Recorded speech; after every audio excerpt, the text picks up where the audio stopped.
আমার ছোট্ট ছাদের জল বাগানের পদ্ম ফুলের গাছগুলোর মধ্যে সবগুলোতে কড়ি চলে এসেছে।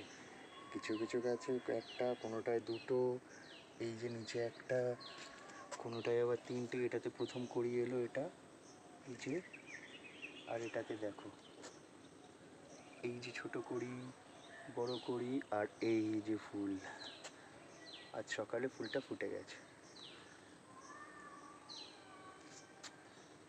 কালারটাও বেশ সুন্দর, অক্টোপাস বলেছিল এটার আইডির নাম। আর এদিকে দেখো সাদা রঙের একটা ফুটেছে,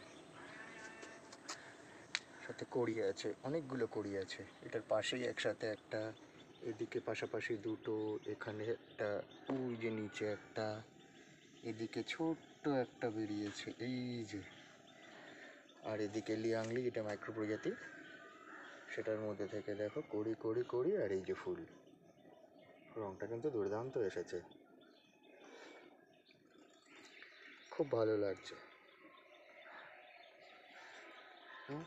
বাকি ফুলগুলো ফুটলে হয়তো আরও ভালো লাগবে। দেখা যাক সব ফুলগুলো একসাথে ফুটলে পরে কেমন লাগে। এত তাড়াতাড়ি যে এখানে ফুল চলে আসবে আমার ভাবা ছিল না।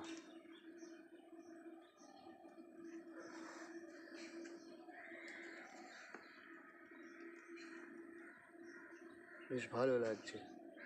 সব গামলাগুলোর মধ্যে কোরিয়ার ফুলে ভরে এসছে। একটা এখনো বসানো হয়নি, একটা ফাঁকা আছে। দেখি এরপরে সেটা তো বসাতে হবে। চলো তাহলে আজ এইটুকুই।